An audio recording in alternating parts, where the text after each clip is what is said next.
This is the Behavioral Observations Podcast with Matt Sikoria, session number 44.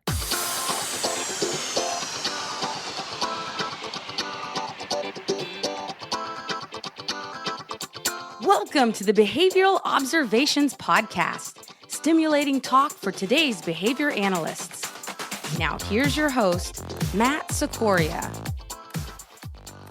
Hey everyone, it's Matt here. Thanks for joining me in session 44 of the Behavioral Observations Podcast. Boy, am I excited to share this conversation today with Dr. Kim Berens of Fit Learning. Have you heard of Fit Learning? You know, it's something I just learned about last year or so. I think Aubrey Daniels mentioned it in the interview that he did. And so Fit Learning is this really cool company, and you're going to hear all about it. And it's an awesome story. It's a great story of how Kim and her co-founders started this organization, this program, kind of on a shoestring out at the University of Nevada, Reno, and grew it to literally a worldwide organization. They do some really amazing things in terms of helping kids learn, mainly in the regular education context, but as you'll come to find out, they serve learners at all need levels. So it's really cool. Their claim to fame is to achieve 1 year of academic growth with 40 hours of instruction. Yes, you heard that correctly. 1 year of academic growth and 40 hours of instruction. So how do they do this? They do this through the use of, surprise, surprise, precision teaching, and they're also big aficionados of standard acceleration charting. Kim goes into that in, again, quite a bit of detail and why they are passionate about the standard display of data and so on and so forth. So, you know, this interview is partly a story of Fit Learning, but it's also a story that involves a lot of history of our field as well, because as you'll come to find out, Kim developed some connections to some of the founders of our field, particularly Ogden Lindsley, who was the pioneer in precision teaching, and shares a lot of really personal anecdotes and stories and things like that. And as you've come to learn, if you've listened to this podcast for a while, stories are what it's all about. So she tells many of them here, and so I think regardless of what your take is on PT and whatnot, I think you'll find this episode very interesting and very thought-provoking. So before we get to Kim's interview, I do want to let you know that this podcast is sponsored by the Georgia Autism Providers Conference, and that's held on June 27th, and it runs through June 30th at the Westin Jekyll Island in Georgia. Right now, you can get in on early bird pricing through the end of this month. That early bird pricing ends on January 31st, 2018. Sorry, I just wanted to give you the right date there. And this is a really cool conference. They are offering a Peak Level 1 certification course. And if you sign up before January 31st, you'll be entered in a drawing for all 4 Peak modules plus the comprehensive record booklet. And that's almost a $400 value. So if you want to go to this conference and save a few bucks and potentially win a bunch of books, go ahead to the Georgia Autism Providers Conference website, which is the GeorgiaAutismProvidersConference.com, and then register before the end of this month, and you'll be good to go. And I'll have those links in the show notes at behavioralobservations.com/session 44, so you can check it out there. This podcast is also sponsored by Operant Coffee. If you have heard the last couple of episodes, you've heard me talk about Operant Coffee before, and again, I can't sing the praises highly enough. Their mission is to help serve amazing coffee while promoting environmentally safe and sustainable behavioral business practices. And all their blends are roasted with fair trade certified coffee beans and made in partnership with the Philly Fair Trade Roasters. It's made from blends of beans from Central and South American and the Pacific Islands. And they're committed to saving the world with sustainable behavioral business practices. And they do all sorts of cool stuff while making the coffee, like composting, recycling, and limiting waste, and all those things that help save the world.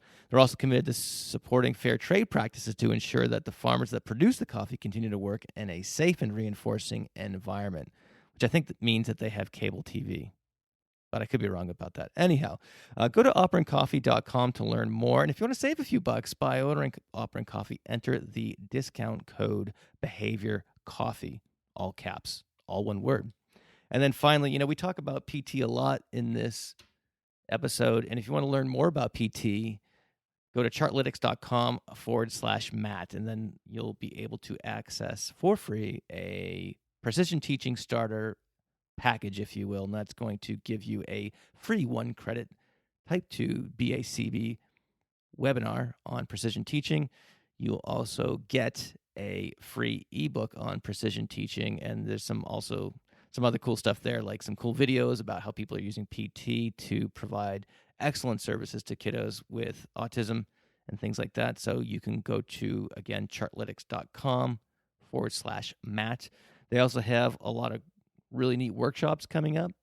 And so if you want to check one of those out, see if they're coming to a town near you, you can go to chartlytics.com/events and learn more there. So I think that is it for our sponsors. So without any further ado, please enjoy this wide-ranging and fun conversation with Dr. Kim Berens.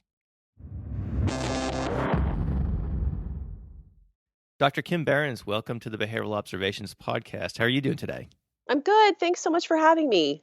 I am really excited, and just to kind of cue our listeners in, this is something we've been talking about for a few months now, and for one reason or another, we didn't end up recording it when we thought we were going to, but I am happy that we made the time today to chat, because this is a really interesting topic about what you guys are doing at Fit Learning.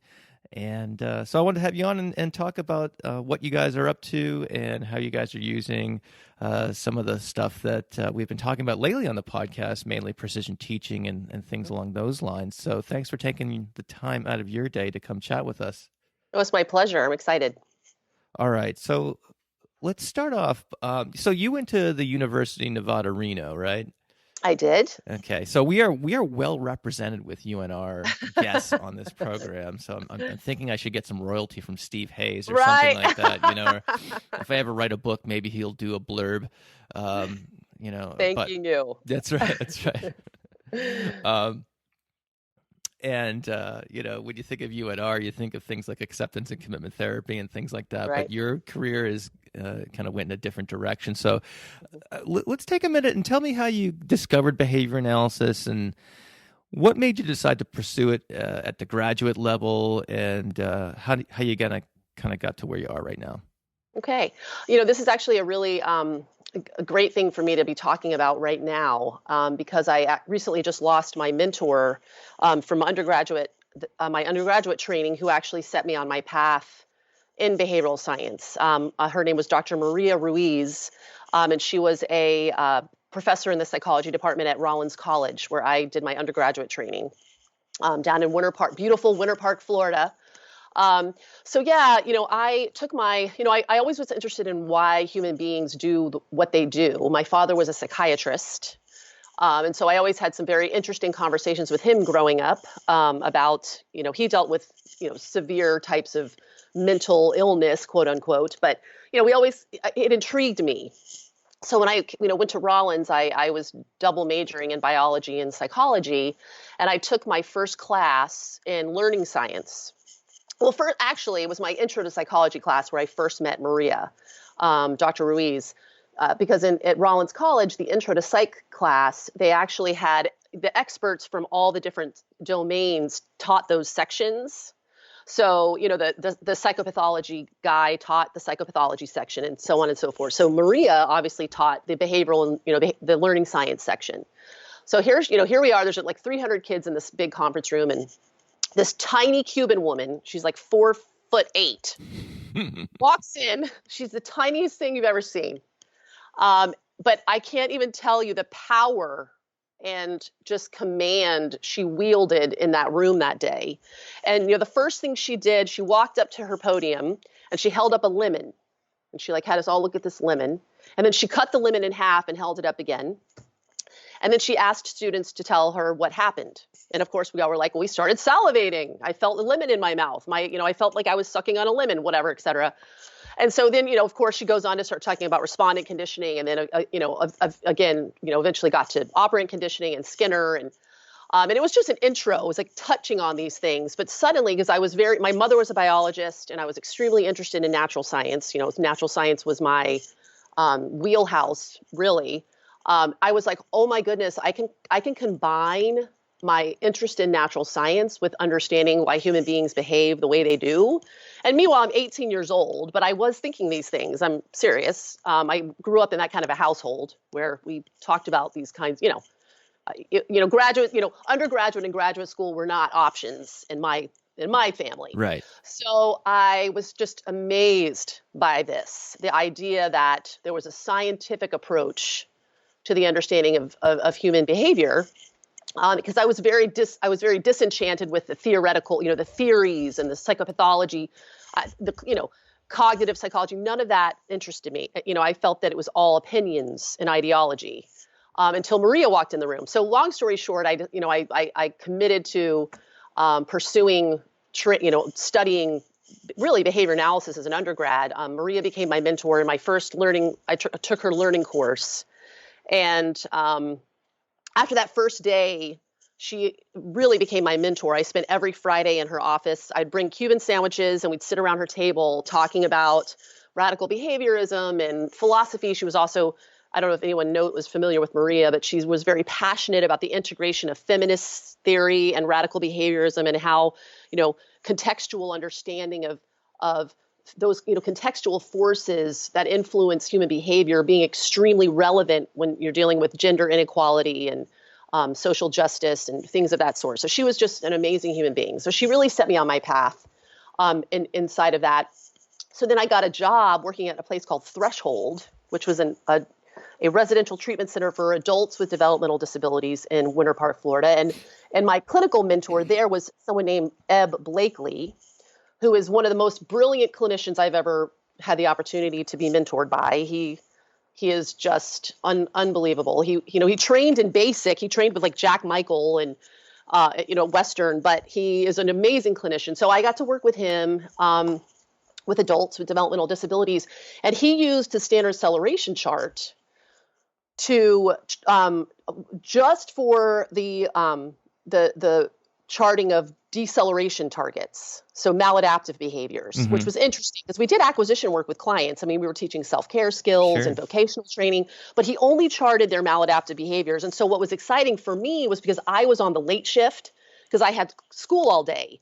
So I got to Threshold around 4 or 5 in the afternoon, and then I worked and put the clients to bed, and whoever did that charted all the maladaptive behaviors for the day. Oh, yes. So I came up through residential, so I know that process well. Right? So I did all the charting, and it was amazing to me because, and Maria also, was involved in introducing me to the chart, but my clinical application of the chart was really with Ebb. And I got to see, I felt like looking at those charts at the end of the day, I actually had such an understanding of the path that those maladaptive behaviors were taking. Whereas, we were using data sheets and kind of more, I never even saw the graphs on the acquisition stuff because the higher level, clinical planning team got to see those. So I felt like I had less of my finger on the pulse of how their acquisition and vocational training was going than I did on their maladaptive behaviors because of how we were looking at behavior.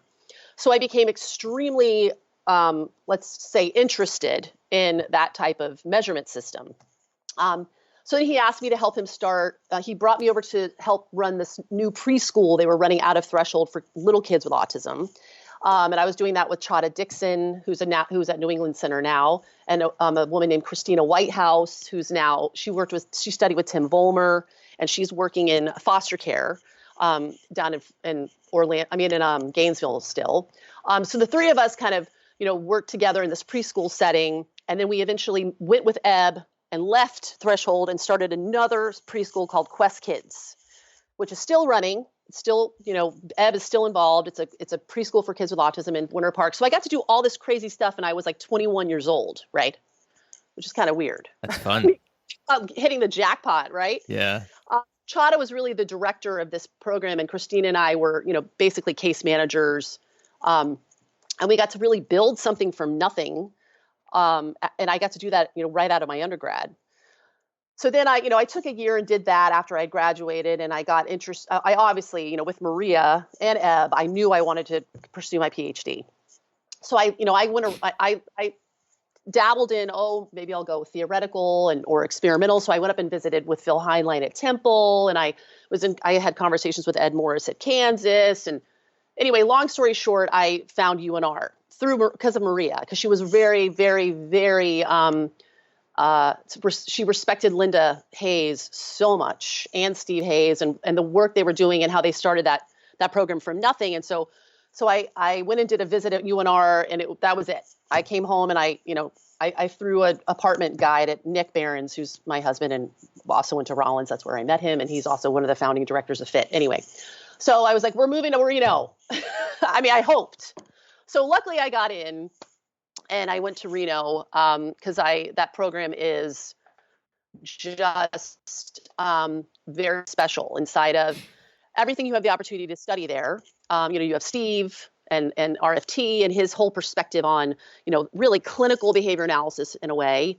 You have Linda Hayes and her amazing theoretical work. And then you have Pat Gezzi and his splintering of autism and his experimental background. And Sid Bijou was there with him. And I got to work I was running the early childhood autism program there. So I got to work with Sid Bijou and Pat. So and Jim Carr was there when I went there. Pat Fryman was there. They left while I was there, but they were there when I got there. So it's just, it's one of those just very special places. Sure. That gives you that breadth of graduate training that is so important, where you get the clinical experience, the theoretical work, the philosophical work. I mean, studying Cantor and, philosophy of science with Linda and, reading verbal behavior word for word, like talking about every sentence. Anyway, so it was just really an amazing experience. So let me ask you this: do you ever have any conversation? So, given your dad's a psychiatrist, I'm just curious how Thanksgiving goes. So tell me a little bit. Do you guys have any either agreements or disagreements on the causes of behavior? God. And have you, if there are more disagreements and agreements, have you been able to kind of bring them around to a radical behaviorist perspective or something goodness. closer? No. So my dad had a bust of Freud in his office. If that gives you any indication of the kind of psychiatrist my dad was. So he was a Freudian psychoanalyst. So for my father, it was all about the inner homunculus. That was either pathological or not. And so he was very much into 70 years of psychotherapy and medication. I see. And I mean, I love him to death. He's sadly suffering from Alzheimer's and no longer practices. But yes, I never got him to the other side of that. And not that he wasn't proud of me and didn't respect what I do. And I respect what he did. I mean, look, my dad did some really amazing work in post-traumatic stress disorder. He was stationed in Subic Bay during the Vietnam War and treated, 350 Vietnam veterans for PTSD and won awards for this. And then he did a ton of work in AIDS, and when he got back to the States. And so he's very well recognized for his work. But I just feel like I always did, it was always kind of like it was by chance that anything was effective, because it was not by design. It was not guided by science and measurement. And it always drove me crazy that, he was considered the real doctor because he had an MD. Sure. I'm always way more of a scientist than he ever was in that sense in my practice. So it's just so interesting, that misunderstanding that, you have an MD does not make you a scientist. Right. It might make you a practitioner and user of scientific knowledge, but not a scientist. I would never think of prescribing a medication to a person and not take baseline data on what I was measuring. What is that about? I don't know. It's very interesting. It's a weird culture. Okay, I was just seeing if you were able to convert him or not, but no. Was never able to convert him. So getting back to Reno, so obviously you listed off the members of what could be considered a behavior analytics supergroup. Yeah. So was there any precision teaching going on at that point there? Right. So this is actually, so again, as I said, in my undergraduate training and my experience in my undergrad, I became very interested in standard measurement. And so when I got to UNR, excitingly, it was exciting because two master's level students, Christine Kim, who is now a doctorate, she's a PhD, she practices in Hawaii, and Brian Gaunt. And I don't know I have lost touch with Brian. I know he left to get his degree from, I think in Oregon, but I think he went more of the direct instruction route. I think he kind of left behavior analysis. But anyway, the two of them were getting their master's degrees at UNR. And they were also very interested in precision teaching because they had gone to see a Carl Binder presentation at an ABA. That's when it was ABA. Yes. Now it's ABAI, but yes, it was I was joking with someone the other day. Someone was like, "Do you call it ABA or ABAI?" And I said, "Well, depending on what you say, is a sign of your age." Oh, and then man, someone said, so they said, "Well, what do you call it?" I'm like, "Do you have to ask?" So. So anyway, so Brian Gaunt and Christine Kim had gotten really jazzed about precision teaching when they had seen Carl Binder. I mean, how can you not get jazzed when you see Carl Binder present? I mean, let's just be clear. He's one of the great presenters. So they had come back to UNR, and I don't know if I always love the opportunity to talk about this as well about UNR, but UNR is a self-capitalized graduate program. What that means in short version is, I don't know what that means. Linda came to bring the behavior analysis program to UNR, where Steve was already in the clinical psychology department. And of course, the university was not that supportive of bringing in a behavioral psychology program, behavior analysis program. So they kind of cut a deal, I guess you'd say, where it was like half funded by the university and then it had to be half funded by just revenue generating projects. So, yeah. I did. Yes, this does ring a bell. Someone was talking about this a while back. Yeah, go ahead. Continue. Exactly. So what that means is all the faculty, in addition to having their labs and doing their teaching load, had to run revenue generating projects. And so like Pat Gezzi started the UNR Early Childhood Autism Program, which was a revenue generating autism program where, so that way we all of the PhD students had full stipends. I mean, our tuition was paid and we had a stipend, but our stipend was funded by the project that we were brought in to run. So like Pat recruited me into UNR to run the autism, work in the autism program, and so on and so forth. So that's kind of how they funded their graduate students and funded part of their salaries. So what's exciting about that, and that's why so many people that came out of UNR are entrepreneurs. I was just going to ask that, because it seems like that would be a natural, So many entrepreneurs out of UNR because we learned about business by having to help run businesses as graduate students. And so they were also just really open to entrepreneurial activities on the part of students because of the nature of the program. So when Christine Kim and Brian Gaunt came back from ABA and proposed to the university that they wanted to try a precision teaching program at UNR, even though no one at UNR was doing precision teaching, no one at UNR did charting, no one was doing that, they were so supportive of it. And of course, they couldn't get paid. They were like, it was really an experimental program. So this was like the spring before I showed up in 1998. They had started this kind of, and it was literally working with like Linda and Steve's kids, some university faculty's kids, and literally like a broom closet. I mean, that's the only space they could get. So then I showed up in the fall, in the summer of 1998 in the fall, and I met them, and I became so psyched. So I started working, like I just started volunteering basically and working with them in that project, even though I had my stipend position, I was running the autism program and I had a practicum in somewhere else. I was just doing it because I wanted to get involved. And so, we really just started this. We had no idea what we were doing. Christine and Brian had both gone to Houghton Learning Center in Napa Valley and spent some time with Elizabeth. And then they'd also gone up and spent some time with Kent Johnson at Morningside Academy.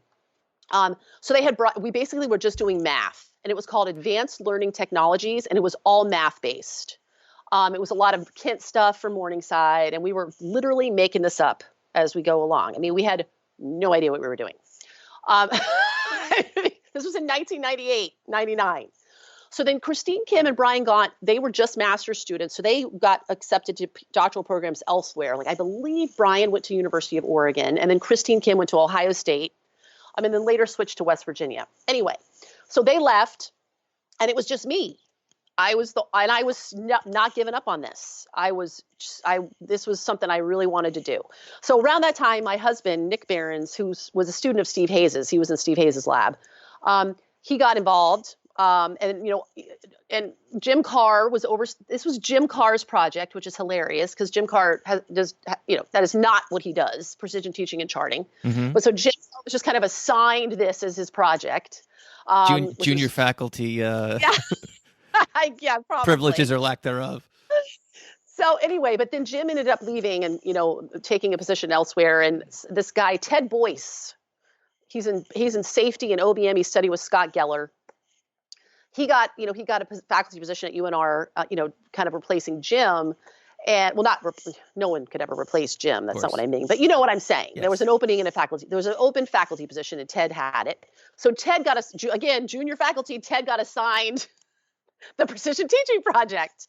So Ted, but what really was so simpatico about that was that Ted had gone to University of Florida as an undergrad and had learned to chart from Hank Pennypacker and Jim Johnson and all those old dudes over there. Sorry, Hank. Love him. He's like he is my grandfather because Hank Pennypacker was Maria Ruiz's mentor. And so Hank is my chart grandfather. Very cool. We always talk about our lineage in that way. Oh, sure. I'm one of Jim Johnson's students, so I get it. There you go. Okay, very good.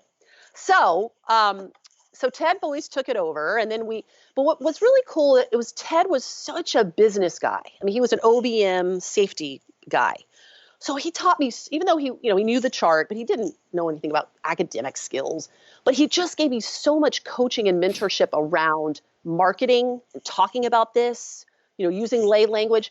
And he gave me a lot of freedom to really explore and I wanted to start doing literacy. I wanted to start working on more things than math. But the real story of this, which is my favorite story to tell, if you don't mind me. Stories are podcast gold. Okay, good. So long ahead. Story short, I had done my master's thesis with Pat Gezzi, and I had done a preference. I kind of replicated a preference for discrete trials versus free operant instruction.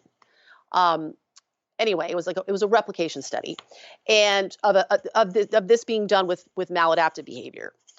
Anyway, so I was presenting these data at Calaba, and Og Lindsley was in the room, and he was and I didn't chart it. Pat kind of wanted me to use more of a traditional measurement, traditional Excel kind of multiple baseline thing. So I did. And so inside of that presentation at Calaba, Og Lindsley was warm, and I'd never really interacted with Og. And I was like, oh my God, Og Lindsley's like giving me compliments. It was really exciting. Mm-hmm. So fast forward to ABA that year. So we were presenting some work out of, now Ted had basically a precision teaching lab he was supporting. And so there was multiple students had gotten involved now, and we had stuff to present. And so we asked Og Lindsley to be our discussant, and he said yes.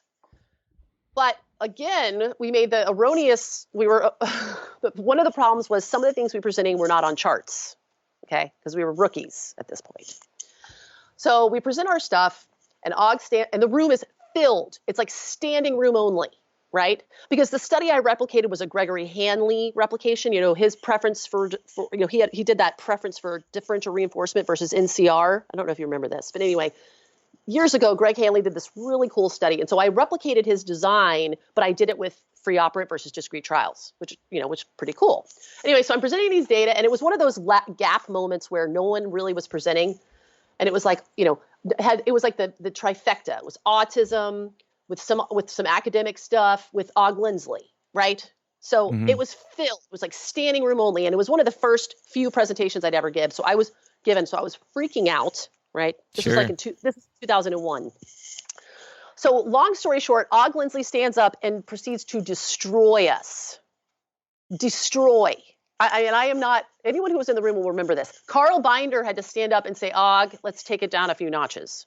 Like he was just really, because he was impassioned that why aren't people using this amazing tool I developed?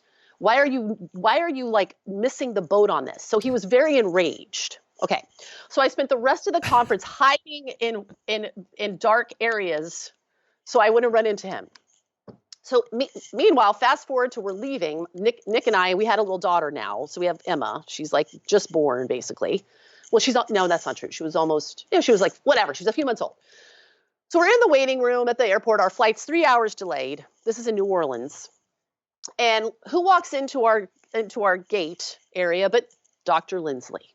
Just strolls right in. We have a 4-hour delay. Oh, no. And I stood up and looked at Nick and I said, I will be waiting in the ladies' room until we start boarding. And I leave and I'm literally go into the bathroom. This is not a joke.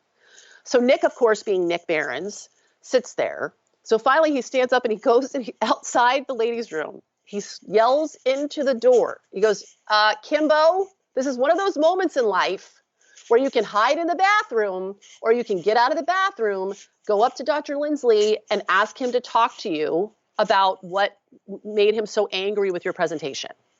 And I said, yeah, nice try. I'll be staying right here in this stall. This sounds like something from a sitcom. I swear I am not making this up. So I sit there for 5 more minutes or so. And I realize, of course, Nick is right as usual. So I get out of the bathroom and I walk up to Og and I say, Dr. Lindsley, I don't know if you remember me. And that's all I got out of my mouth. And he was like, well, of course I remember you.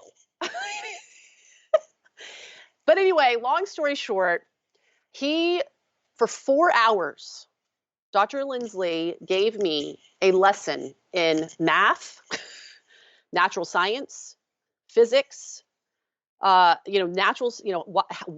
behavior analysis is a natural science and why measurement is so integrally important inside of it, how the importance of standard measurement, how standard measurement's not just his idea, it is an understanding in any natural science. He gave me the lesson of my life. I have never in my life had an experience of that sort. I had never, and I still have. That was it for me.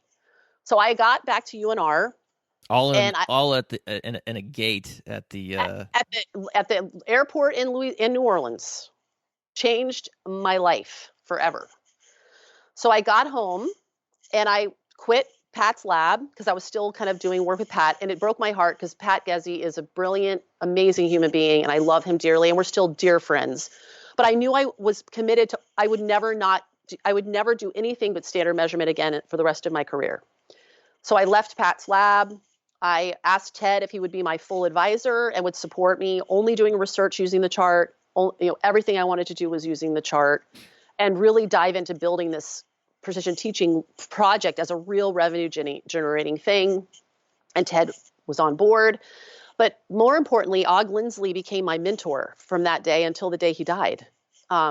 He would take my calls until 3 a.m. I mean, literally the man never slept. And this was the age of no cell phones, so I literally were on landlines and he's in his office at like 2 a.m. He would send me snail mail packages of like manuscripts the things I have, the gems I have of his work. He changed my life forever. So that's the best. That's story. incredible. Yeah. It sounds like you got a bunch of little time capsules there, of stuff. But I will say, that's one of the most, not only is that what is so awesome about behavior analysis in general, but the precision teaching community is exceptional about this inside of the idea of this community of people committed to the same shared vision of, standard measurement practices. And so Og wasn't my only mentor outside of UNR. I mean, Carl Binder, my God, his role in building FIT has been unparalleled. Chuck Merbitz, Kent Johnson, Elizabeth Houghton, the list is endless. Of the support and guidance and coaching, because I literally did not know what I was doing. Now I really know what I'm doing, but I didn't. And so they were just selflessly, I spent time with Elizabeth in Napa Valley as well. I spent time with Ken up at Morningside, and just embracing you and providing you so much guidance and mentorship in this from a distance. It was really just very special, very special. Cool. Well, since you brought up fit learning, Yeah. There's probably Finally. some number. No, that's fine. There's some number of listeners who probably have no idea what we're talking about here. So let's clue them in and clue me in, because I just know a little bit based off of our conversations and looking at the website, which is fitlearners.com. It's actually now you can do Fit Learning as well. We finally got that domain name. Okay, great. That was really cool. And I'll have those, I'll have links to that in the show notes, and I'll run down that Hanley study you mentioned too. So folks want to check that out. It'll all be at behavioralobservations.com. Perfect. That notwithstanding, tell me a little bit about Fit Learning. What is it? What made you want to start it? And what do you do? So, what made me want to start it was not just my passion for using an actually, validated measurement tool. When visual inspection is the only means by which we have to evaluate the efficacy of our interventions, then we better trust the tool we are using for that, period. So that is one of my biggest commitments is actually using a measurement system that is valid and reliable and allows you to make predictions about behavior. So that's that. But I also was very surprised, I guess I would say, maybe naively surprised years ago that behavior analysis was really only known in the area of developmental disabilities. It was really only popular or recognized in the mainstream inside of those types of populations. I just was shocked and surprised that education itself is not guided by people who are experts in the science of learning. That just seemed very strange to me. So I'm also profoundly committed to mainstream applications of behavior analysis, particularly in the way education goes. The noble cause of our organization is the transformation of educational practices on the planet such that they are guided and informed by learning science, so that all learners can go forth and acquire the types of mastery and core skills that will allow them to make a difference in the world. Because we have some really big problems to solve. I mean, I watch the news too much and I'm nervous. I mean, what are we going to do with we've got global warming, we've got too much trash. Like, where are we putting all that? Where's that garbage? Where's it all going to go? Yeah, lots of social problems to tackle for Tons sure. of social problems. And schools are only getting worse. So we are in major crisis here. And behavior analysis, at a minimum, can save education, and rather than waiting around for the next Steve Jobs to show up by chance in genetics, we should be designing learning environments and producing those kinds of learners, period. And we know how to do that, like, really well. So what Fit Learning is an organization that produces transformations in core academic skills with all kinds of kids. I mean, every type of learner, neurotypical but yet high aptitude learners, neurotypical yet kind of struggling kids, or average, and the parents don't want them to be average. And then of course we do have kids who have the learning disability diagnosis, which is completely mythological and produced by faulty learning environments. And then you have the real kids with real neurological stuff. But it's literally the entire gamut of kids. And we produce transformations in their skills by producing true mastery of core academic component skills. So we have strands in reading, math, logic, which is where our relational frame theory stuff comes in. So that's transforming language for comprehension and problem solving, inferencing, things of that sort. And then we have an expressive writing strand. So in each one of these strands, we have done work over the last, this has been 20 years now. We're coming up on 20 years, which is pretty crazy to me. We've been doing work on scope and sequences of core skills, with, of course, Kent Johnson and Elizabeth Houghton and others who do this work. But I've also spent a lot of time studying direct instruction. So, Engelmann and, Ziggy Engelmann and his work on scope and sequences of skills for literacy, scope and sequences of skills for mathematics.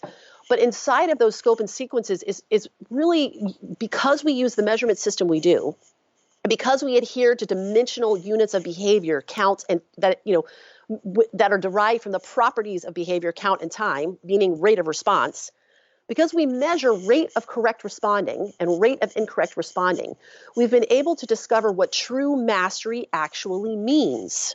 And when I mean true mastery, we talk about it at FIT. And I introduced, I started talking about this years ago when I actually had a lab at UNR, because when I graduated in 2005, I got an adjunct graduate faculty position and I got a lab.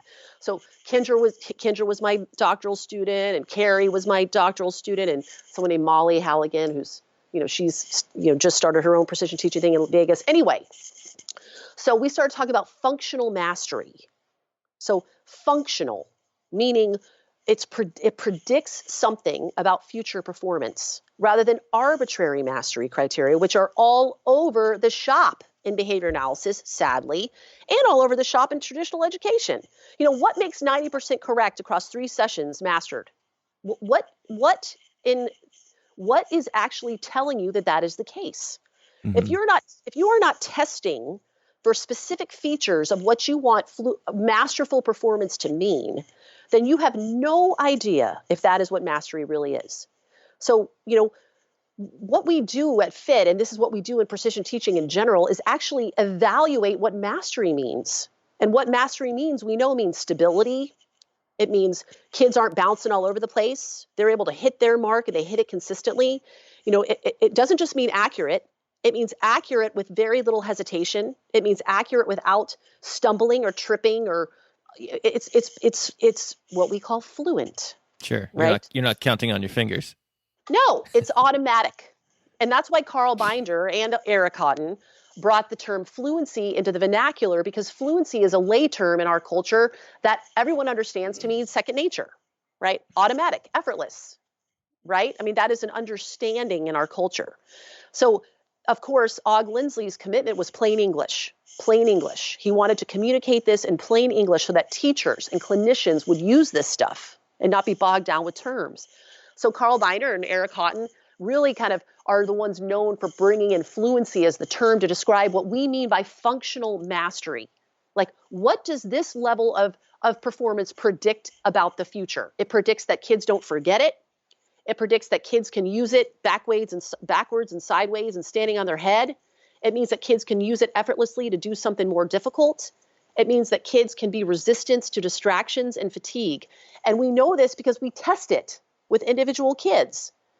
And we've done this with thousands of learners, and not just us at FIT, but with everyone who does this work. I mean, it is just an understanding of that we don't just say something's mastered because we say it's mastered. We say it's mastered because our measurement, our tests, and the way we measure those tests tell us that's the case.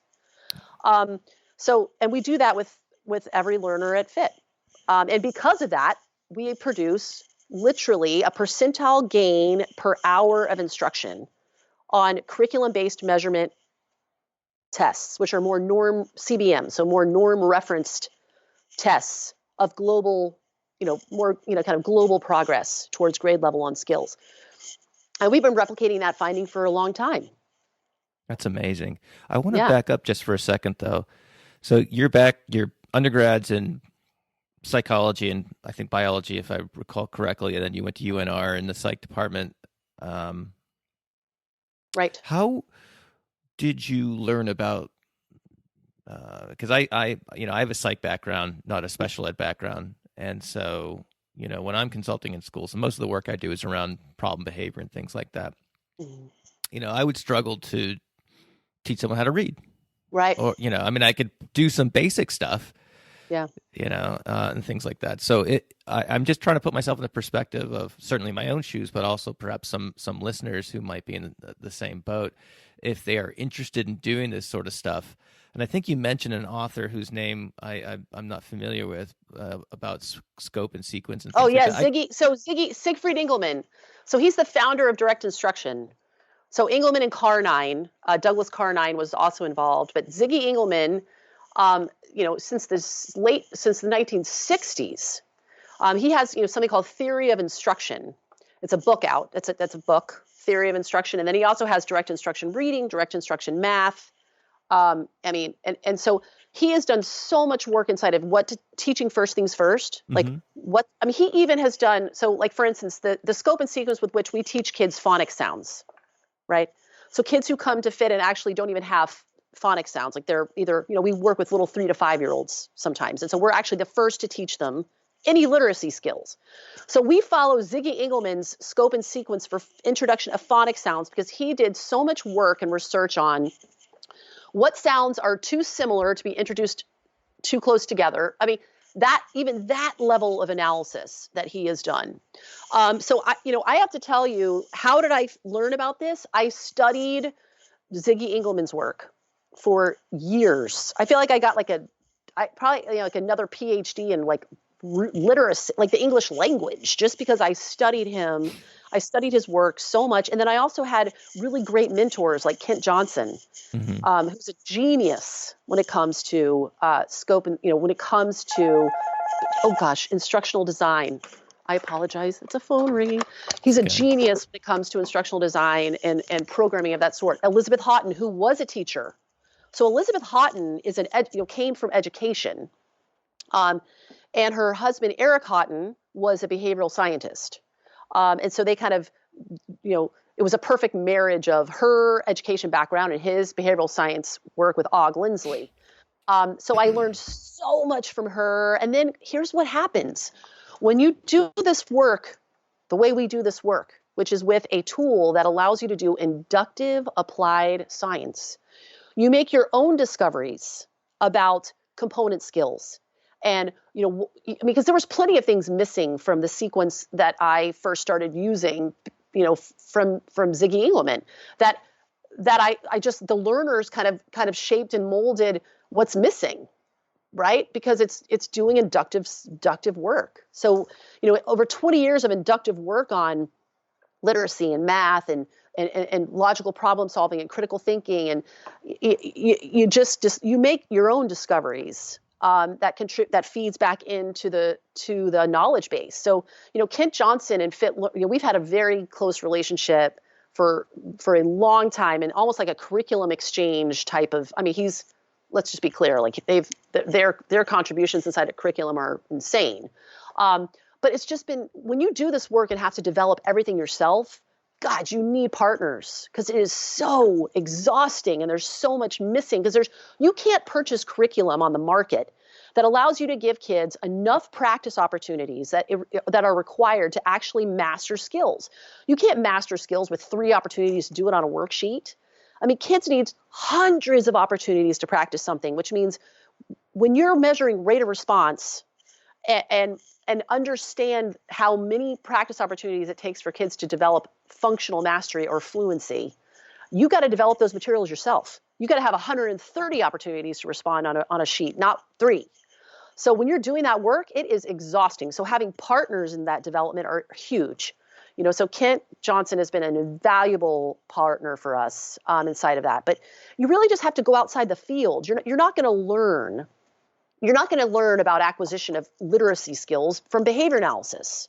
That's not what your behavior analysis is about how to instruct. It's not what to instruct. Those are 2 different things. Sure. And right. And so, what fit learning is really, and not just us, but people who do the work like we do, what we bring to the table is both of those things. We've done a profound amount of work studying what to teach. And then our behavioral, our behavior analysis framework guides us on how to teach it. And then our measurement system that Og gifted us tells us how to measure it and evaluate the effectiveness of our interventions. And when you have those 3 things working together, it is a powerhouse combination of things that can literally change the planet. And that's what, I want young students training in behavior analysis to really take a stand on is, like my mentor, Maria Ruiz. She really started me in my path of behavior analysis should and can change the world. And what are you waiting for? It is your responsibility to use, like Pat Fryman's beautiful, his speech at ABBA that year, which he's given multiple times, but this is the one I really remember, the most poignant of his presidency, when he talked about we are the chosen ones. I don't know if you remember that. Yeah. I wasn't there, but I've seen the footage of it. We are the enlightened few. And it's true. And as the enlightened few, we have a social responsibility to taking a big stand inside our field. And I'm not saying that children with autism and individuals with developmental disabilities don't matter. That is absolutely not what I'm saying. But I am saying it's not enough. I'm saying the population of humans on the planet matters. Every human on the planet matters. And so when you use the right tools that actually allow you with validity to evaluate the impact of your interventions, you can make an enormous impact on extremely high level populations of kids. I mean, we can move I have kids coming in from the top prep schools in New York City, and they're still scoring in the 50th percentile at best on a standardized test, which is not going to get you into Harvard. It is not going to get you in Georgetown. It is not going to get you into Ivy League schools. So, what behavior analysts out there are actually working with those populations? We are, but there's not enough people doing that. Like we can move kids from the 50th to the 98th percentile. That is a big deal, because those are kids who are now going to go forth and have the ability to make a huge difference in the world, possibly, right? Which is really important, because we have a lot of problems to solve. We need to be designing learning environments that produce experts, period. Not, kids who are exposed to lots of stuff and don't remember half of it ever. Sure. I need experts. Let me. So you mentioned little kids learning phonics, and you mentioned perhaps the other end of the educational scale of high school and prep school age kids trying to get into elite schools. So this might be a good opportunity to tell us a little bit about the different types of students you serve at Fit Learning, and of course, doing so literally all over the world. So yes, we do that now, and I can talk a little bit about how that's happening. Hank, we can, we owe Hank Pennypacker a lot with respect to our model for growth. All right, so let's talk about the profiles of different students first, and we'll go to the growth discussion. Okay, great. That. So we work with our youngest kids. We take are 3. I actually have taken in a very bright, high aptitude 2.5-year-old. Once, but we really start with 3 we usually start with 3 years old. They stood out. They stood out in the nursery. And then we work all the way up through college. I mean, I have college kids who come home and do boot camp writing courses with us, and boot camp reading comprehension, speed reading work. So it is the entire spectrum of ages. We've actually done. I have Mandy Mason, who's our director in Perth, Australia. Talk about a dynamo human being that person is. She just opened her second location, which is so exciting. So she has 2 now in Australia, in Western Australia. She actually has done some adult work. She's had an English as a second language individual that she did, really English training with. And now she has a guy who has always had some comprehension issues. He's an actor, and he has a really hard time comprehending scripts quickly and easily. So she has him in it's called Fit Logic. That's basically our RFT informed scope and sequence. So she has him in our Fit Logic program, and is like transforming this like adult actors comprehension. So, it's a limitless application, to be quite frank. But the most common ages are, 3 years old through, college level kids. And again, every type of kid. So, I actually keep my autism enrollment, I try to keep it smallish, because they are so high need and high intensity, and it takes a lot of resources. So I would say we range between 10% and 20% spectrum or other developmental disabilities. Then after that, it's a majority of our kids are neurotypical mainstream learners who have been failed, period. They've been failed because they shouldn't be, when you think about the bell curve, in schools, right? Mm-hmm. Think about how many standard deviations that curve should be moved up if classrooms were by design. If classroom were by design with respect to behavioral and learning science. So that's what we really do is we take these kind of average, quote unquote, struggling kids, and we move them to the 98th percentile, where they all belong, quickly, where they all right? should be. Quickly.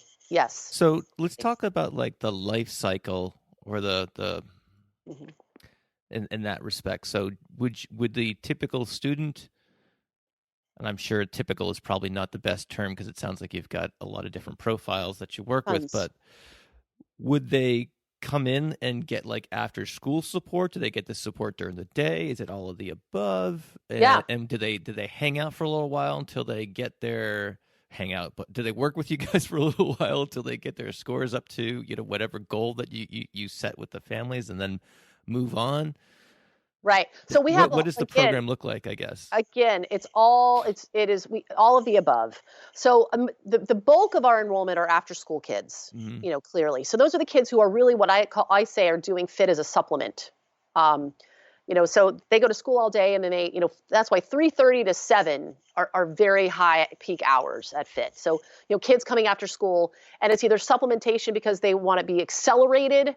It's all about acceleration, period. But, some kids are coming in and they're doing what you'd say fine, but the parents aren't happy with fine. The parents aren't satisfied with fine. They think it shouldn't just be fine. They think it should be exceptional. So we have those kinds of acceleration kids. And then we have the kids who are really struggling. And they're on their way to having an IEP, to, being referred for neuropsychological evaluations or whatever. And again, they've just been failed. And so, it's really an after-school supplement to produce acceleration with those populations. Then we actually do have some kids who require more intensive intervention. And for those kids, I often recommend an alternative educational placement at FIT for a temporary period of time because they have been failed so significantly that now school is a toxic environment. Behavioral issues are occurring. I always see two kind of learner profiles, and these again are neurotypical kids, but they've been so failed that two things are happening. The two responses are fight or flight when you're in an aversive environment, right? Right. So we either have the fight kids who are engaging in behavioral, outbursts in the classroom or more overt behavior that's now a major barrier for them being in a school environment. They're getting disciplinary referrals and things of that sort. Or you have the flight kids who then internally implode on themselves. So those kids who kind of stop engaging, they withdraw, they really kind of stop behaving, right? Either one of those profiles, I consider that a crisis. And that crisis is best served by pulling those kids out all together and doing an intensive enrollment at FIT. Fixing all the core skill deficits along with now the collateral behavioral issues that go along with those, and then reintroducing them into a school environment after they've made significant gains. How do those readjustment processes go? Yeah, because I can imagine being at Fit Learning where they've got everything, for lack of a better word, dialed in, right? And then you're going back into this right learning environment that is, let's just say less efficient to be, suffice to say. Well, again, it depends on the learner. So I've had kids that just assimilate back in the classroom and the contingencies in place just recruit all of those new repertoires. And it's just, easy breezy. Okay. Then I have those kids that's not the case, where their old behavioral barriers show back up, and that when that happens, we actually have extreme levels of collaboration with the school team, and it's only successful if the school team is willing to collaborate with us and work with us to design, allow us to design a behavior plan that supports the selection and recruitment of their new repertoire in that new environment. Often we also have a homework support situation that kids qualify for who have acquired fluency on all their core competencies. So they're capable of doing the homework that's required of them, but it's a behavioral it's a behavioral issue at that point. And so then we actually do like a kind of a homework training group where we train them we deal with behavioral issues around homework, and then we train them to recognize the skills they actually have in an assignment that might look different than what they're used to seeing. So it's kind of a bridge program. So that's often something we also do. And then we also have kids who are on the spectrum or have we have seizure disorders or Down syndrome or more really severe that make classroom environments completely ineffective for them. And those kids are really long-term enrollments. I mean, I have kids in some of my New York offices that have been enrolled with us as full day placement for 3 years, 4 years. And their parents have no plans to transition them until high school. So we're going to be responsible for all of their primary and middle school education, and then a transition plan will take place when they're in high school. How do the public schools? I'm sure that the answers perhaps run the gamut, but how is fit learning perceived and received, if you will, from the public schools standpoint? Do they see you kind of like encroaching on their turf? Are they supportive of it because you're raising ability levels? Unfortunately, more often than not, we are perceived very negatively by schools. First and foremost, it's because of the fact that schools are an ideological institution, not based on evidence or pragmatism, but based on ideology, like a political institution or a religious institution, for instance. And when you're ideological, when those values are in such direct contrast, it's difficult to work under those conditions, to collaborate. So unfortunately, more often than not, it's not a positive relationship. And unfortunately, a lot of schools, parents get in litigation with schools because, they've been told for their child's entire life they'll never learn to read, and they need books on tape.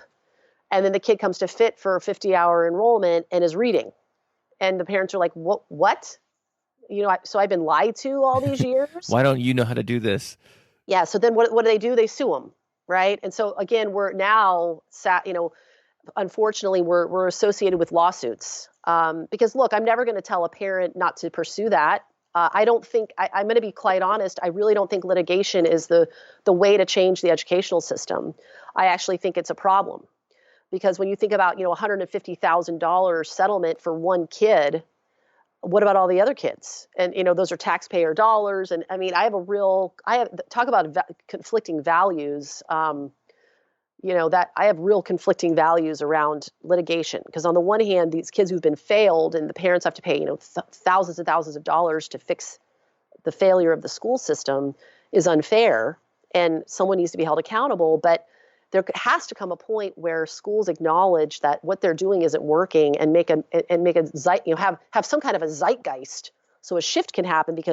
But that's the one thing about litigation, is that definitely brings pressure to schools to make a change, which is, I think, the only possibility is that there's enough of these situations that schools have to say, "What are you doing?" I mean, this actually just happened here in Suffolk County. A district administrator finally, they lost a lawsuit for a kid, and but there was a different, she sent her literacy teachers out to do an observation of fit, and they were all excited. And now she's approached me about doing a whole training program for all of her, special ed literacy teachers. So that has started to happen. And I'm glad, because there's litigation case by case is just not the solution. Yeah. Now, again, there are a couple private schools who are awesome, who really do see us as a resource, because the kids who apply to their schools can't get in there or succeed there because their skills are not where they need to be. And so they've discovered us, and so they make referrals. They say, look, do a 50 or 100-hour enrollment at FIT and then reapply, and you'll probably be able to get in at that point. So, but you think about the market pressures on private schools, right? So public schools, not so much, but a private school who's marketing themselves as an accelerated curriculum, but then they can't fill enough seats because they don't have kids who can survive in an accelerated curriculum. Sure. They actually see us as a resource. But that's because they're private, and there's a kind of competitive marketplace thing happening there.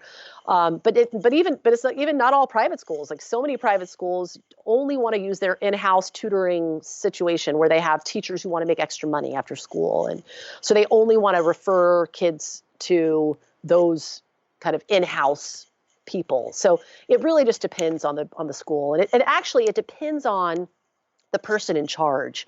The most amazing relationships I have are when the administrator, the head administrator, is just a enlightened individual who kind of values what we value at FIT, which is making a difference with kids, humility, not thinking you have all the answers, authenticity and honesty, like being honest about what they don't know how to do and wanting to do things better. Like when I meet an administrator with those values, that is a very different conversation.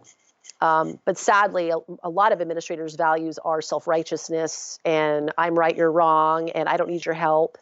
And we know how to fix this, and we know how kids learn, and this is the way we think kids learn, and I don't care what your science says. This is how we do things. It's that kind of stuff. Yeah, that's not a good recipe. So no, not a good recipe. So we brought something up a few minutes ago, and I want to kind of circle back to that. And so we have a lot of practice owners who listen to the show, and you guys have obviously grown all over the world, quite literally. And so I wanted to take a minute to talk about that a little bit. So you guys, if I'm not mistaken, started in Reno, and we did, and now you've got a couple of offices in the New York metro area. But then these other fit learning kind of outposts are popping up all over the place. Yeah. So tell us the story about how that happened, and what procedures or protocols that you have in place to ensure kind of quality as you expand to meet this demand. So, okay. So I have to kind of go back a little bit to UNR. So what happened around 2002-ish, 2003-ish at UNR was that we had done a really great job building this program. So Kendra Newsom had arrived at UNR to start her doctoral training, I think around 2001. And what's hilarious is that Kendra and I had such similar backgrounds. She worked at Threshold after me. We just missed each other. So she knew about the chart because she had done that acceleration charting at that residential treatment center in Florida, and because she had gone to UCF, University of Central Florida, which is right near Rollins. Anyway, long story short, she arrives at UNR, and we're immediately okay, soulmates. And so she immediately got involved. And at this point, it was CAL. It was Center for Advanced Learning, and it was on campus. So Kendra had immediately got involved in CAL and immediately joined Ted's lab and, was doing all stuff with Ted and us. And other graduate students as well. Nick was still involved, even though he was doing a ton of stuff with Steve at this point. So we had built this thing, and it was rocking. And there was this other tutoring program, and I hate to use the word tutoring because what we do is so not that, but there was this other after-school, mainly literacy program through the College of Education. And they were losing kids to our program in droves. They were all fleeing to the behavior analysis program and to Cal. So the professor emeritus, whose name was Don Baer, no relation, but pretty hilarious. I know, isn't that funny? Basically said to the university, they got to go. This is not appropriate. It's unethical for people in behavior analysis to be doing anything with literacy. What do they know about literacy? And this is an unethical practice, and they should stick to what they, all of that kind of garbage. So this whole political thing happened. And as you know, because, the behavior analysis program is not fully funded, we're kind of in the ghetto, right? At UNR, even though we're doing all this amazing work, it's just the way it goes, right? In politics. So of course the faculty were like, we can't keep support. We can't this can't happen. We're being asked to cease and desist this program. And so basically I was devastated. And so was Nick and everyone who'd been involved. And so Nick and I knew, both of us knew this is what we wanted to do for the rest of our lives. And I felt it was not only a loss to the community that this resource was not going to be available, but it's a loss to the University of Nevada, to the behavior analysis program, because this type of training wasn't going to be available for graduate students. Because now we were making money, we had stipends, we were providing practicum training. I mean, it was a real program we had built. It was awesome. So Nick and I proposed to the behavior analysis training committee, which is basically the faculty, that we wanted to privatize this as a private basically learning laboratory or private center off campus. And, we had put in a lot of our own finances into this, and, it was our blood, sweat, and tears. Like, we didn't get paid for a long time and whatever. And so, of course, the faculty being who they are, they were totally supportive of this. Didn't even, a lot of that can be crazy and, intellectual property and all, they were just amazing because they wanted this available in the community and they wanted this available for their graduate students. So we kind of created an arrangement where Nick and I, started the company ourselves as our own business, as an S Corp. But we maintained an affiliation with UNR, and we were providing stipends and actually not practicum. We were providing stipends plus a little bit of a percentage back to the university to maintain a university liaison, which was Pat Gezzi. So anyway, that's how we became a private center off campus. So we opened our doors officially in 2004. And again, Kendra was now there. And then Carrie Milielko, who used to be Carrie Kalin, had come to the UNR, and she studied with Hank at University of Florida. So she was immediately involved at Cal. And anyway, so we just had this amazing new private center that Nick and I owned, but with these awesome graduate students. And we were all just doing really cool stuff. So then I graduated in 2005 and immediately got an adjunct position. And I started my own lab because Ted had left. So there was no lab anymore. And so I started my own lab. And so Carrie and Kendra kind of came into that lab. Donnie Newsom started getting interested. He had come to UNR. And even though he's an OBM guy, he had come into my lab because he was really interested in the measurement aspect of things with respect to OBM stuff. So he had joined the lab, and we're doing all kinds of cool stuff. And then we had this really fabulous gal. Her name was Avery.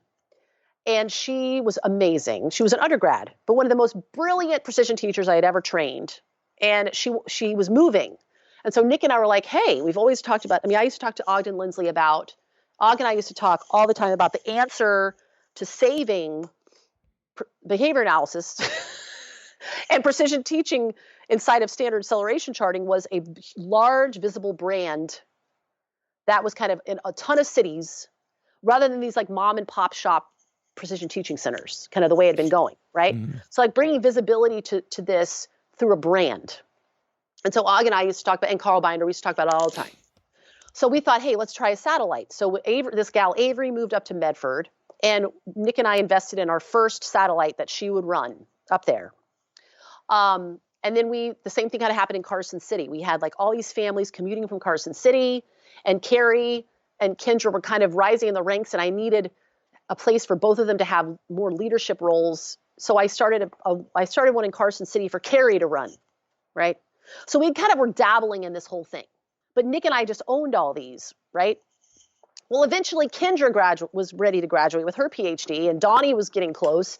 And we were like, we can't pay all these PhDs out of one lab, So Nick and I decided to move back to New York because that's where Nick grew up.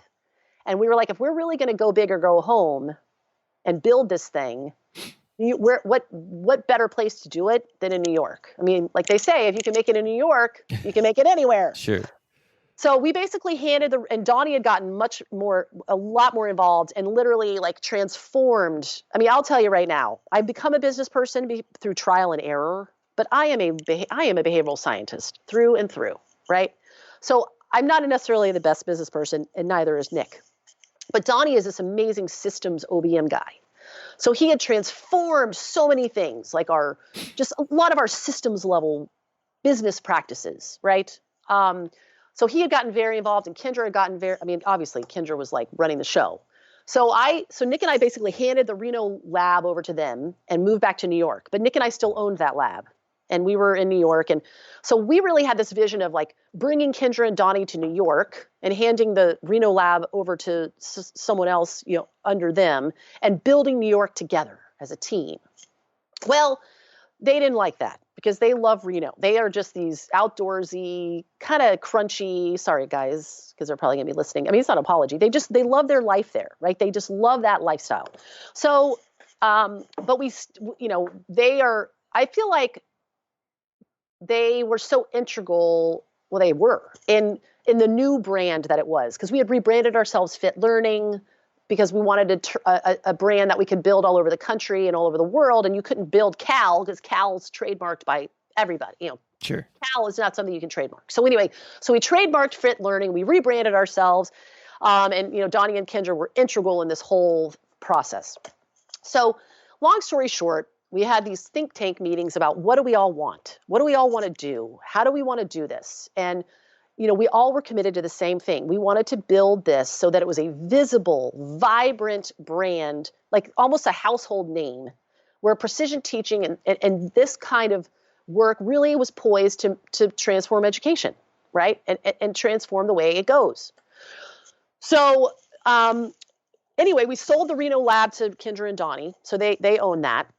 And we developed something called Fit Learning Systems, which is where all of our intellectual property is housed. And the four of us founded that together as partners.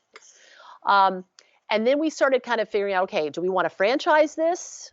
How do we do this? So, of course, and any business person out there, I say the best thing to do is talk to people who know more than you do, right?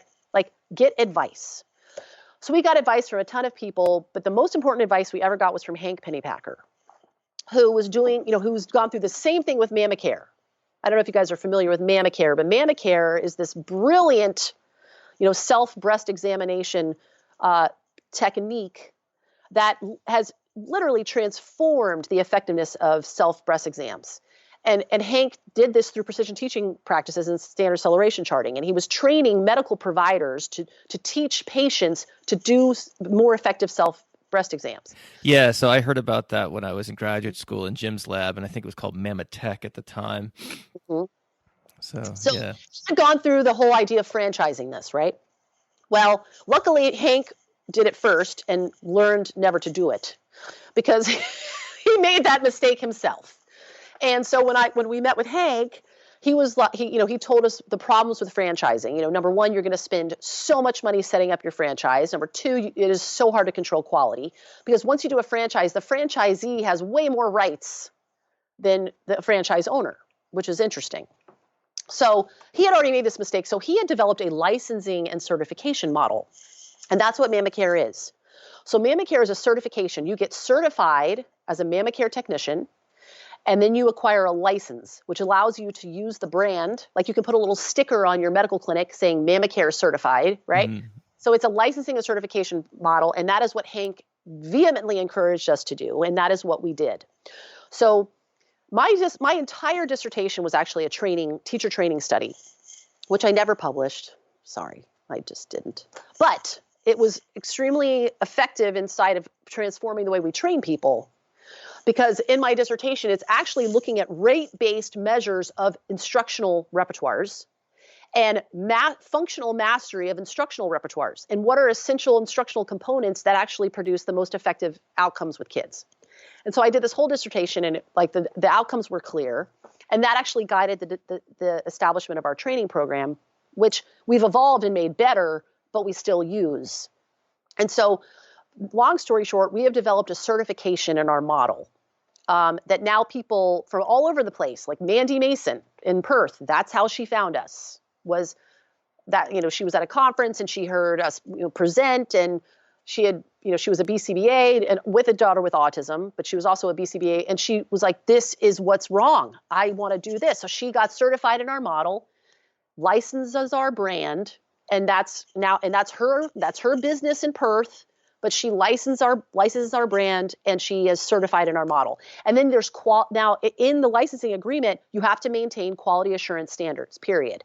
So you have to submit quarterly outcome data on your learners and it has to meet our minimum criterion for acceleration in a certain number of hours on standardized norm referenced assessments. There's audits of staff. So the quality assurance is excessive. It's extensive. That you have to maintain, like Mary and Aubrey down in Atlanta, Aubrey Daniels and Mary Sawyer, mm-hmm. Same thing. Certified in our model, license our intellectual property, and maintain quality assurance measures. So we have these, now we have about 13.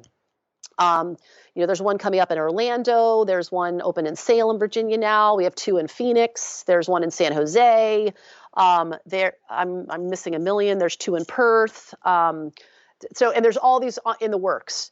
So that's how it works. It's not a franchise. It's a licensing and certification. So what's lovely about it is that you can be your own business owner, right? It's mm-hmm. your business, which we don't get in their business of how they run their business because that's like a franchise. Their business is their business, what their tuition is, all of those things. The only thing that we monitor is the model, is their implementation of our model in our process. And that is done through a certification process and then ongoing quality assurance monitoring of that. Very cool. So do you guys use the chart for your business analytics? I know I've had a couple of conversations with Dave Stevens from Chartlytics. Yeah. I know they use their own software for Yep. that sort of thing, whether it's, I don't know, I blanking on what the right thing, but I'm just thinking as you're adding locations and things like that, do you actually chart that? Yeah. And do you So see the it? founding, Do you see it? so the, What the yeah, accelerate? Where this is yeah, going? So if you draw that line, where do you yep. think? And you can predict. Yeah. And so not only do we use that in our in fit learning systems, which is our kind of our big overarching umbrella, but like so and Donnie Newsom, he's in charge of that aspect of our. We all the 4 founding directors, we all have kind of roles we play. So like Kendra and I are very much in charge of quality assurance and curriculum development.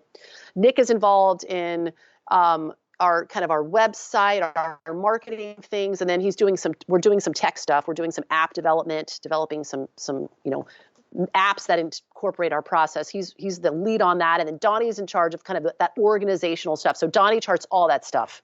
But besides that, for our own internal labs, because Nick and I own all the ones in the New York area, and we plan to develop the whole tri-state. So Nick and I are developing the Connecticut, New Jersey, and New York. So inside of our own, so Nick and I chart that inside of our own labs, because that allows us to make a prediction about, like, for instance, okay, our enrollment numbers in Greenwich, we just opened an office in Greenwich, Connecticut.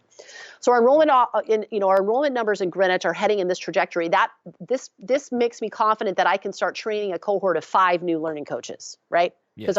Because our demand is accelerating in this direction, and I can predict it's going to be here by the end of the summer. That means I need to bring on 5 more people. So it actually allows you to make such better business planning than anything else. Mm-hmm. And so we've always done that. I see. Yeah. Cool. The chart is a goal. It's just a diamond, and it's so sad. I'll never forget it. I'm not going to name names, but I was up at the New York State Miss ABA, a few years ago, and I attended a panel. I wasn't on the panel. I was in the audience, and a very prominent person in behavior analysis made a statement to a room full, and it was really about graduate school and why to pursue behavior analysis. It was one of those kind of panels. And I can't remember why this was brought up, but a very prominent person in behavior analysis said to this room full of students that the standard acceleration chart is the stupidest thing he's ever heard of. Wow. And I sat there and I will never forget it. I mean, I am appalled by statements of that sort. The fact that the standard acceleration chart is no longer on the exam, the fact that the exam is actually filled with vignettes and not even any graphed data. I mean, there's barely any visual inspection done on the exam. It's just the direction that behavior analysis is going. I almost feel like, I mean, I don't want to get political, but like, that's not my president. Like that's not my science. Like, what has happened to behavior analysis that somehow rate of response is being questioned and suggested that it should be empirically validated? I mean, I'm sorry, but rate of response as a measure of response probability has been clearly empirically validated and is understood in our field. And the fact that is a source of contention or debate inside of acquisition work is shocking to me. And in every natural science, there is a standard measurement tool used if visual inspection is how data are interpreted, and that is an understanding. And the fact that in Java you can have in a single article you can have 5 different graphs with 5 different axes measuring the same thing is a crime, and it should be unethical. Rick Cabina, another huge, mentor for me and a colleague who I just adore him. He does the most amazing. This should be an invited event at the next ABAI. He does the most amazing workshop on the ethics of measurement and on how we talk about the BACB, and everyone talks so much about ethics and ethical behavior, but the measurement, the unethical measurement practices in our field are appalling. And Rick Cabina talks about this, and it is brilliant. Rick, you should write this as a paper. He needs to write this up. I don't know, maybe he has written this up, but it's so brilliant because it is so true. Like when you have visual inspection as your only source of evaluating the efficacy of your practices, and that tool is not standardized, when there is no benchmark reference of what a meaningful change is, what in the heck are we doing? When you can stretch an axis and make it look better to make your effects look more significant, that's unethical. So, and that is what OG gave us. OG gave us a tool that stemmed directly from B.F. Skinner, directly from the cumulative recorder, and that is so misunderstood. No one understands that in our field, and it's tragic. What do you suppose the basis for that opinion that perhaps was uncharitably expressed by that presenter at New York ABA? In other words, I guess, I talked a little bit about this when I had Rick on the podcast a few episodes back.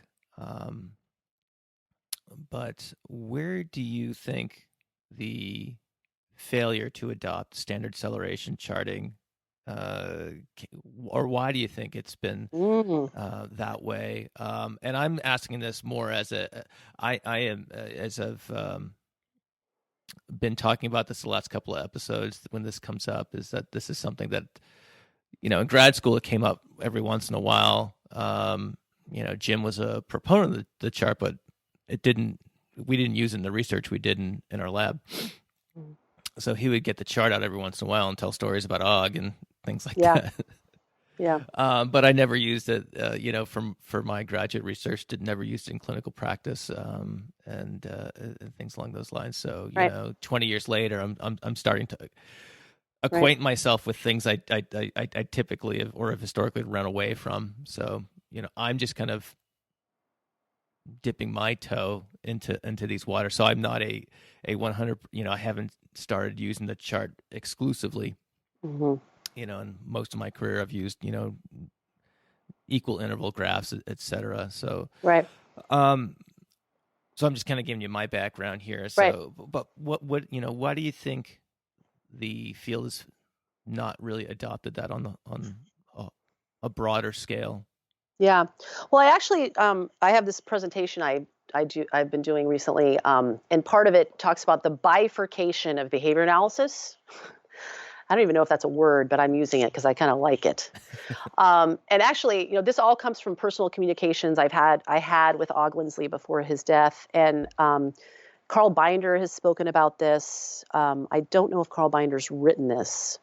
So this is kind of an understanding in the precision teaching community. But most of what I'm about to say comes from direct personal communications with Ogden Lindsley. So back, when Og was coming out of Skinner's lab, and I don't know if, the sad thing is that no one knows enough about Ogden Lindsley and who that amazing human being was. He was a physicist. I don't know if you knew this, but he was getting his degree, his doctoral degree in physics when he heard Skinner at Harvard, when he heard Skinner give a colloquium, and switched and joined Skinner's lab. Which is crazy. So he has an extreme background in mathematics and physics and natural science of that sort. So when he was coming out of Skinner's lab, his commitment was putting in the hands of teachers and educators the same tools of discovery that Skinner had in his operant laboratory. The most sensitive unit of measurement with respect to behavior, which was rate, over time, the two properties of behavior encapsulated in the measurement of it, which is what natural science entails, right? Like measuring a phenomenon in such a way that it is you're in as close a contact with that phenomenon as possible. And every natural science adheres to this, and behavioral science being one of them. So Ogden came out of Skinner's lab, and that was his commitment. And so the development of the chart started as a commitment to being able to do the kind of inductive science Skinner did in applied settings. And he knew that the only way to do that was to develop a measurement tool that allowed you to do that, right? Just like, Skinner would have not discovered anything without the cumulative response recorder and rate of response and the way he designed the operant chamber, right? So those three things allowed him to make all the discoveries, or his team, his students and himself make all the discoveries he made. So So Ogg came out of that, and it wasn't just the principles, right? It wasn't the principles that Skinner had discovered that was the driving force for Ogg. It was the measurement of behavior as being fundamental and important inside of inductive science and inside of discovery. So, of course, Skinner had discovered stimulus control and reinforcement and punishment and extinction and, schedules and all those things. But it wasn't, the most important thing from Ogden's perspective was the measurement of behavior. Because without that, we have nothing. So around the same time is when, then you have kind of Ivar Lovaas and the big guy, the big guys considered to be the founders of applied behavior analysis. And again, I'm not throwing them under the bus, but I am going to say that, like Mont Wolf and Don Baer and Sid Bijou, they did not come from experimental, they didn't come out of a lab, out of a basic lab doing basic operant research, right? They came from either like human development or clinical psychology or education.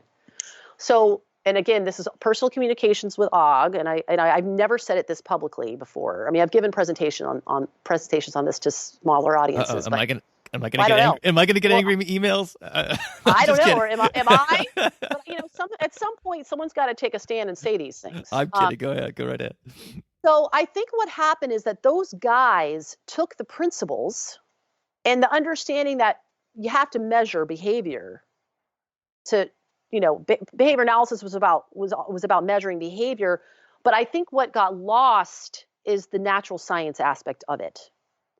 And so there were these two diverging applied fields, right? There was the applied behavior analysis of Don Baer and Mont Wolf and Todd Risley and Ivar Lovaas and Sid Bijou, and then there was the applied science, the applied behavior analysis of Ogg Lindsley and Eric Houghton. And those guys, which was measurement as primary in the analysis of behavior and as adhering to our behavior analysis as a natural science, even in applied settings, which means only measuring dimensional units of behavior, using a standard measurement tool so that rubrics of significant change could be identified, quantitative measures of what it means to make a socially significant change, which is not possible without a standard measurement tool. You cannot have a benchmark of what a significant impact is if it's not standardized. So now we know that a ×2 or better is not only statistically significant, meaning you can't produce a ×2 or greater on a chart, if it's not, it's like a point, and Ogg did these t-tests. It was like 0.000000001% chance that change in acceleration to a ×2 or greater was produced by chance. No, it's a function of your intervention. And he also did social significance studies with that. So a ×2 or greater was visible change to a lay observer in the person's life. So he developed a quantifiable rubric or benchmark to measure whether or not our interventions are significant enough, right? So that was his primary focus, and with that, that guided everything. Whereas that's not the case in the other kind of way behavior analysis went. It became about, think about data sheets and percent correct. That doesn't come from Skinner. Where does that come from? Skinner never used percent correct until his teaching machine, that was a big mistake. But when you think about Skinner's legacy, we don't think about, oh yeah, he really brought us percent correct. No, Skinner brought us rate of response, period. But think about the acquisition programs in behavior analysis. Where is rate? It's non-existent. The only time you see rate at any level is usually in maladaptive, deceleration work. Yeah. Which makes absolutely no sense. If rate of response is the most sensitive and empirically validated measure of behavior, why does that not matter with respect to acquisition? It's so bizarre. I don't understand it. And anyway, so that's kind of what happened inside of like the two directions behavior analysis went. Now, Ogg, again, personal communication, said maybe one of his mistakes was calling it precision teaching. And again, Ogg was a plain English guy. Like he wanted to use plain English because he wanted to attract teachers and clinicians to this work. So he called it precision teaching. But I think what's happened now, and not just now, I mean, it's always been the case that now, mainstream quote unquote behavior analysis thinks that precision teaching is something different than the analysis of behavior in real time using the standard acceleration chart, which is all precision teaching is.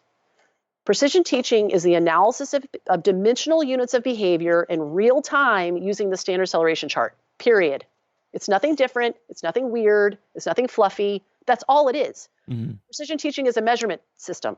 It's a means of analyzing behavior. So because he called it precision teaching, maybe it somehow got construed that it was some other different kind of behavior analysis rather than the way behavior analysis should go, which is dimensional units of behavior analyzed in real time using a standard tool so that we can be confident in the interpretations of our interventions. Rather than disconnected from our interventions by circling numbers on a data sheet and then having a BCBA put it into an Excel graph once a month. How is that analyzing behavior? Where's the analysis in that? There is none.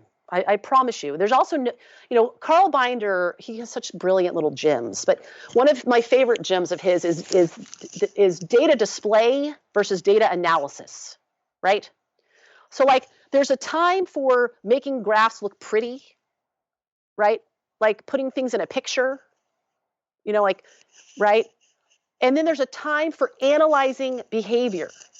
And those are two different practices. Those are two different activities. But sadly, they're not in traditional ABA because, people stretch axes and put them on different axes. And that's data display.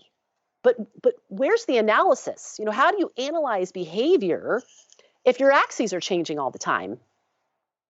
And if you're using addition? I mean, if there's one thing Og taught me in that airport, man, is that behavior multiplies and behavior divides. And that's just like anything in organic life or in the physical world. So in physics, it's not addition and subtraction. Moving bodies don't change via adding, they change via multiplication. And in chemistry and biology, cancer cells don't add, cancer cells sadly multiply, and they divide with effective treatment. Human behavior multiplies, and human behavior divides. That's why the standard acceleration chart is predictive. It allows us to make predictions because we're using the right model on the chart. When you use an add scale or a subtract scale, you can't predict anything because number one, there's an asymptotic function where it'll curve if you're not using percent correct, where there's an upper limit. So you can't predict anything from a curvilinear line, number one. And number two, it's the wrong math. I mean, if you move up the scale on an equal interval scale, you'll notice that the distance between, 10 and 20 is much smaller than the difference between 40 and 80. It's the nature of addition. And what does that mean? Well, that means if you have two learners that enter baselines at different levels. So let's say you have learner A enters a baseline phase at between 10 and 20 responses per minute, and learner B enters a baseline phase between 40 and 80 responses per minute, and then the same intervention is applied, and then you look at your results. Well, guess what? You already have confounded your results by putting that on an equal intervals graph because just the fact that the learner B came in at 40 per minute, that intervention is going to look much bigger because 40 to 80 is huge on an equal interval scale versus 10 to 20, but they're both it's both at times 2, but the distance is very different. Yep.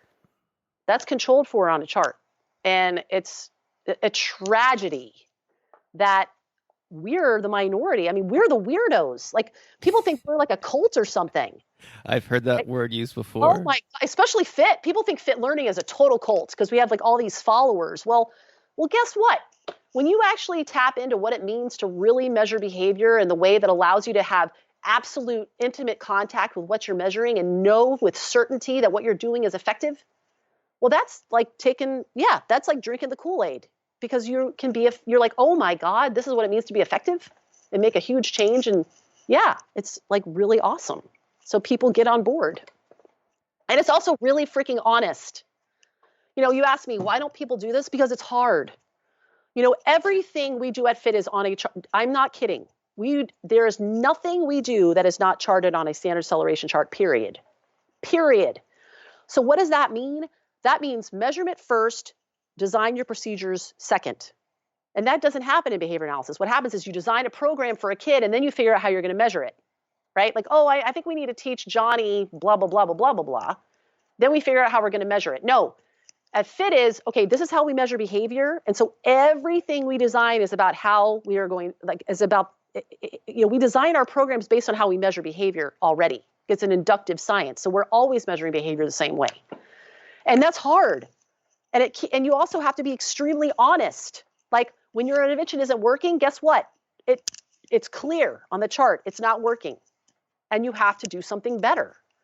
And guess what? We wouldn't have evolved at Fit Learning to move kids almost a percentile rank an hour of instruction if our interventions weren't effective, right?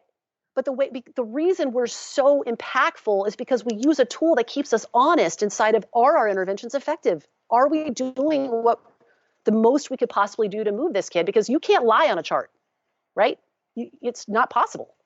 A times 2 is a times 2 is a times 2 on a chart, regardless. I see. So, yeah. So I've noticed this whenever I talk to someone who's a precision teacher, is there's a boundless level of passion about what they do and why they do it and things like that. And like that was evident over the last few minutes or so. So, I usually close the interview, Kim, by asking for advice for a newly minted BCBA. I know you've already dispensed, Right. some number of lessons in the, both in terms of the history, from a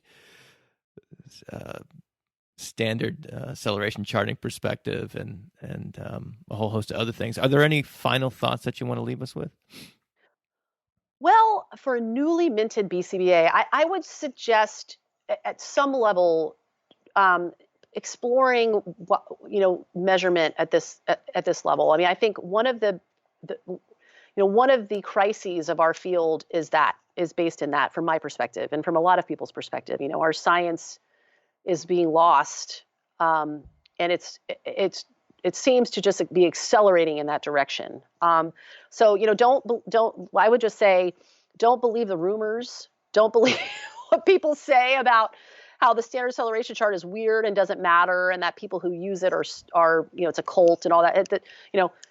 I would really implore anyone doing behavior analysis to understand that we have a responsibility.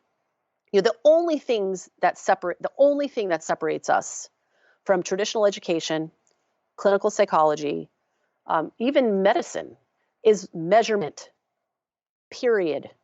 That is the only thing that separates us, is the fact that we measure behavior over time, and with the individuals we are working with.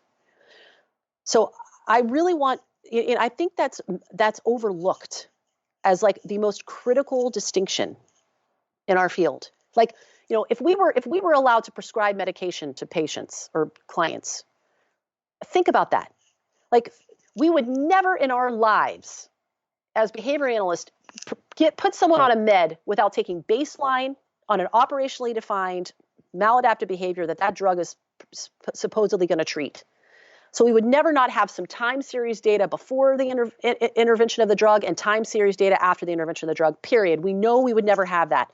So if measurement is what separates us from social science, right, or technology, which is what, unfortunately, a lot of MDs are technologists. They just apply science. They don't do science. Mm-hmm.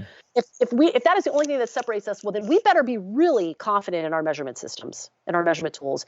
And that is what I find to be devastating, is that that's not happening. Just making it up, using some data sheet and then making something up on a graph, that is dangerous. So, from my perspective, ethically, morally, and inside of my value of being as powerful and effective as I can be, well, that all comes down to how I measure and analyze behavior, period.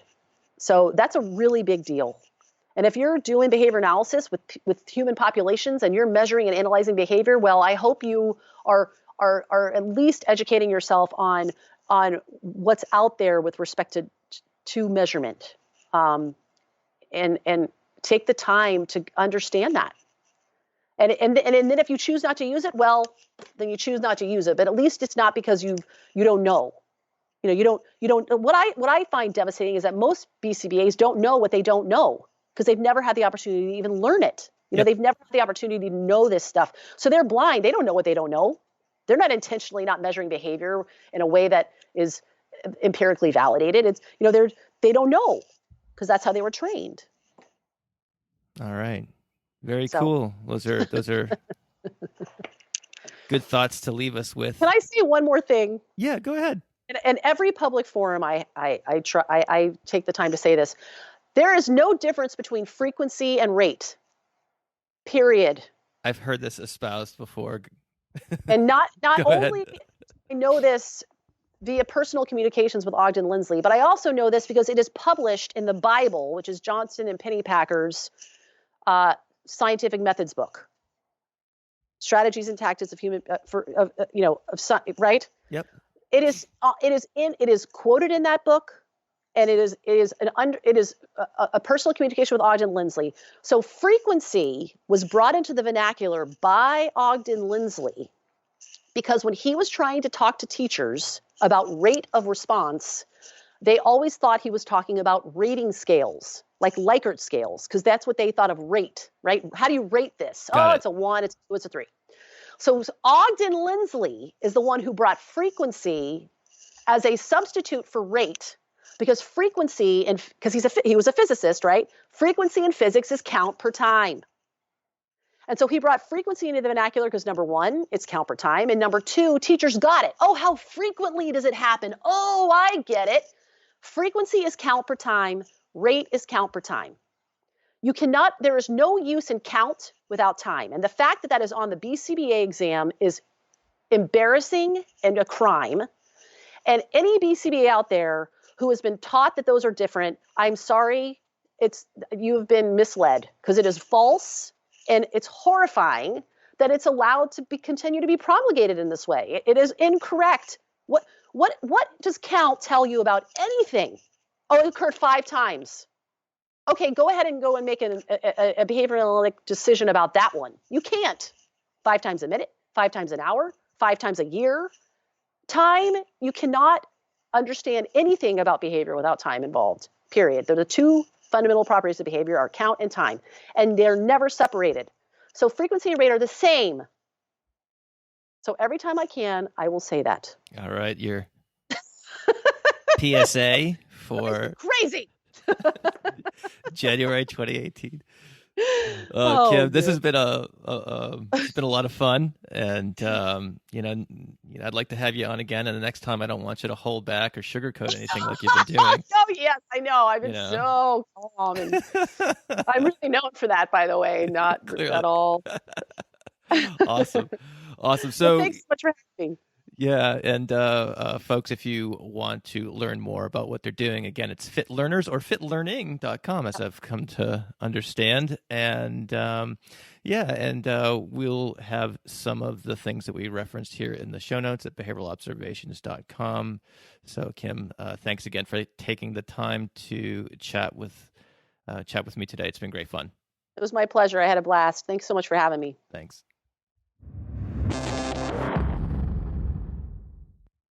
All right, everyone. I love it when people come on the show and display passionate opinions on topics they really care about, and we certainly got a lot of that there. So what I'd like you to do, whether you agree or disagree, head on over to behavioralobservations.com, session 44, and leave your thoughts in the comments section. And again, we'll have all the links, etc., to Fit Learning and other things we talked about there as well. So we're almost at 2 hours here, so I'm going to make these closing comments end right about now. So again, huge thanks to the Georgia Autism Service Providers Conference, the Chartlytics, and Operant Coffee. Thanks, guys, so much for supporting the show. And thanks for all of you who are taking time to check out the sponsors. I don't talk about this too much, but it really is great to support the sponsors of this show. And it kind of keeps the podcasting lights on, as it were. So it's much appreciated. So I will see you guys in session 45 of the podcast. Until then, take care. Bye-bye. Thank you for listening to the Behavioral Observations Podcast with Matt Sikoria. You can find Matt's notes on this episode at www.behavioralobservations.com. We also invite you to stay connected with us on Facebook at facebook.com/behavioral observations and on Twitter at Behavior Podcast.